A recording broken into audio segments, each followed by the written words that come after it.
Hello प्यारे बच्चों, स्वागत है आपका एक नई वीडियो में। प्यारे बच्चों, हमने इंग्लिश को हिंदी में पढ़ना या फिर हिंदी को इंग्लिश में पढ़ना हमने बिल्कुल इजी तरीके से आपको सिखा दिया। यानी इंग्लिश को पढ़ना हमने बिल्कुल आसान तरीके से सीख लिया है। तो अगर आपने नहीं सीखा है, आपने नहीं वीडियोज़ को देखा है, तो आप जाके पीछे की वीडियोज़ को देख सकते हैं।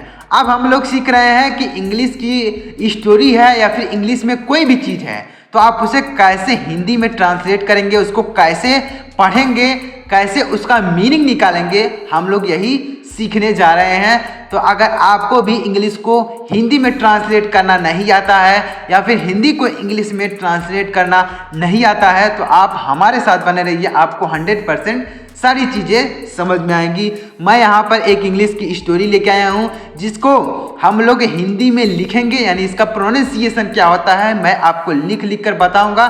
साथ ही साथ इसका वर्ड मीनिंग भी आपको देखने को मिलेंगे। तो अगर आप इसे समझेंगे तो आपको 100% हर चीज़ें समझ में आएंगी। और आप अगर इसी तरीके से डेली वीडियोस को देखेंगे तो आपके अंदर देखेंगे कि आपको इंग्लिश को लेकर सुधार होने लगा है, आपको इंग्लिश समझ में आने लगी है, इंग्लिश को आप ट्रांसलेशन करना भी सीख जाएंगे। तो चलिए देखते हैं देरी न करते हुए। और अगर आपको ये वीडियो पसंद आ जाए तो लाइक कर दीजिएगा और चैनल को भी सब्सक्राइब करके बेल आइकन को प्रेस कर लीजिएगा। चलिए देखते हैं। तो यहाँ पर देखिए, यह इंग्लिश की स्टोरी है तो हम इसे पढ़ेंगे और इसका मीनिंग भी देखेंगे। यहाँ पर देखिए, इसको क्या पढ़ेंगे।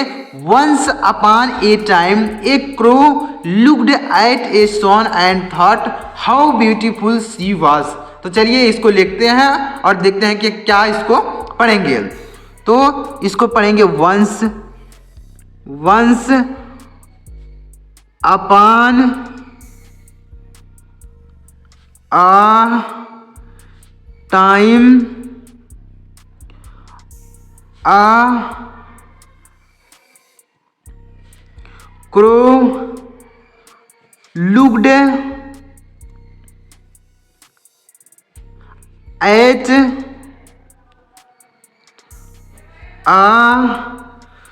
swan and थॉट हाउ, इसको क्या पढ़ेंगे, how beautiful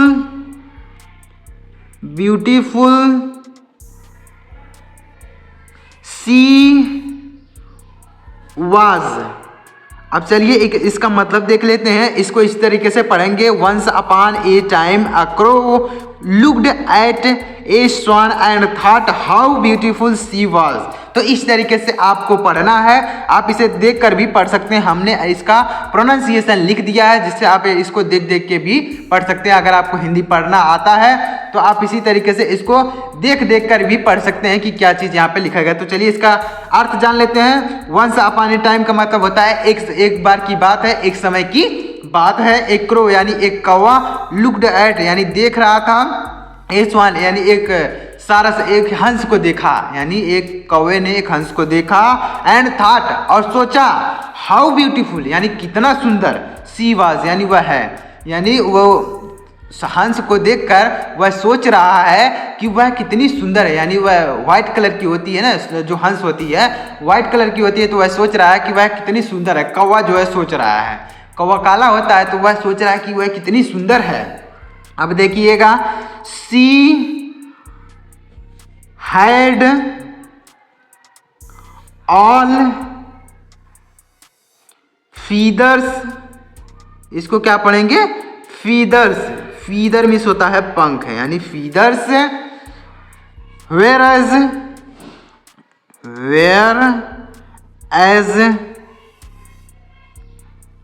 as the crow was black, whereas the crow was, she was had all feathers.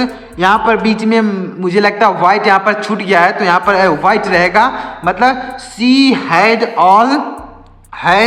Feathers white, यानी इसके सभी पंख व्हाइट है यानी सफेद है। वेयर एज यानी जबकि द क्रो यानी कौवा वाज ब्लैक यानी कौवा काला होता है, यानी वो सोच रहा है कि ये स्वान होता है, इसका तो सारा पंख है सफ़ेद है और मैं काला हूँ, ये सोच रहा है वह कौवा। अब देखिएगा, उम्मीद करता हूँ इतना आपको अच्छी तरीके से समझ में आ रहा होगा। इसी तरीके से इसको पढ़ना है। She had all feathers white whereas the crow was black। तो इस तरीके से आप जब पढ़ेंगे इंग्लिश को तो बिल्कुल आसान तरीके से आप उसे पढ़ सकते हैं। कोई भी चीज़ इंग्लिश में लिखा हुआ है तो आप आसानी से उसको पढ़ सकते हैं। चलिए अब आगे देखते हैं। उम्मीद करता हूँ आपको समझ में आ रहा होगा। तो अगर आपको समझ में आ रहा हो तो वीडियो को एक लाइक कर दीजिएगा। The crow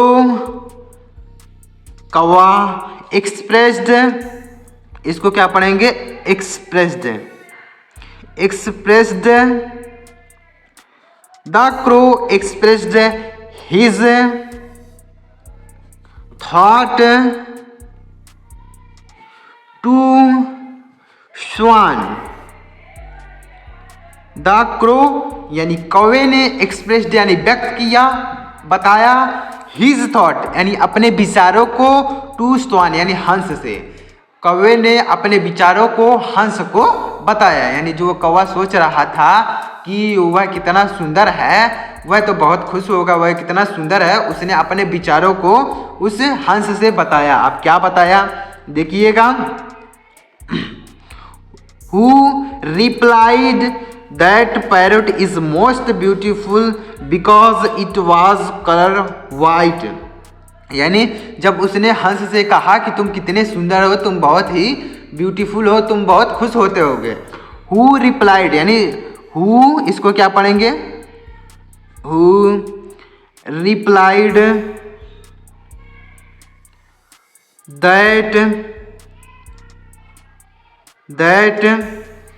who replied that parrot is most beautiful bird because it has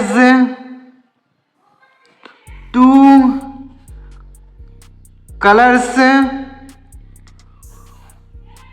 colors while the swan only, इसको क्या पढ़ेंगे? only has one। अब चलिए इसका मतलब देख लेते हैं। तो यहाँ पर देखिए, यहाँ से हमने लिखा है Who replied that parrot is most beautiful bird because it has two colors while the swan only has one। तो देखिए इसका मतलब समझते हैं। उस हंस ने जवाब दिया, Who replied यानी जिसने जवाब दिया, that कि पैरट यानी तोता इज मिस है, मोस्ट मिस होता है, बहुत ज़्यादा ब्यूटीफुल मिस होता है, सुंदर। तोता बहुत सुंदर है, बर्ड मिस पक्षी यानी तोता बहुत सुंदर पक्षी है। बिकॉज यानी क्योंकि, इट हैज़ यानी इसके पास है, इट हैज़ यानी इसके पास यानी तोते के पास है, टू कलर्स यानी दो रंग, वाइल यानी जबकि, द स्वान यानी हंस के पास है, स्वान यानी हंस के पास, वन यानी केवल, हैज में है, वन यानी एक, यानी हंस के पास केवल एक ही कलर है लेकिन तोते के पास दो कलर हैं, इसलिए तोता बहुत ही सुंदर पक्षी है। यानी उस हंस ने कौवे को समझाया कि सबसे सुंदर तोता, सबसे सुंदर जो पक्षी है वह तोता है, हंस नहीं है। क्यों? क्योंकि उसके पास, तोते के पास दो कलर होते हैं और हंस के पास एक ही कलर होता है। तो अब देखिए क्या होगा। अब कौवा जो है तोते के पास जाएगा कि भाई साहब तुम तो बहुत सुंदर पक्षी हो, तुम तो बहुत खुश होते होगे कि मैं इतना सुंदर पक्षी हूँ। अब देखिएगा, उम्मीद करता हूँ आपको यह चीज़ें समझ में आ रही होंगी। आप इसे देखकर भी पढ़ सकते हैं कि आप इसको कैसे इस तरीके से देखकर पढ़ सकते हैं। जो चीज़ यहाँ पर नीचे लिखा गया है वही चीज़ यहाँ पर ऊपर इंग्लिश में लिखा गया। तो इस तरीके से जब आप इंग्लिश को समझेंगे, सीखेंगे तो आपको हर चीज़ें बिल्कुल आसान तरीके से समझ में आएंगे। और डेली इसी तरीके से जब देखेंगे तो आप 100% आप इंग्लिश को भी ट्रांसलेशन करना सीख जाएंगे, क्योंकि हर वर्ड की मीनिंग मैं आपको सिखा रहा हूँ। तो आप ऐसे सीखेंगे। अब देखिए द क्रो यानी कौवा approached,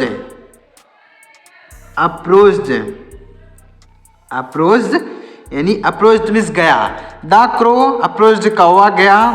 the parrot, the crow यानी कौवा अप्रोच्ड मीन्स होता है गया।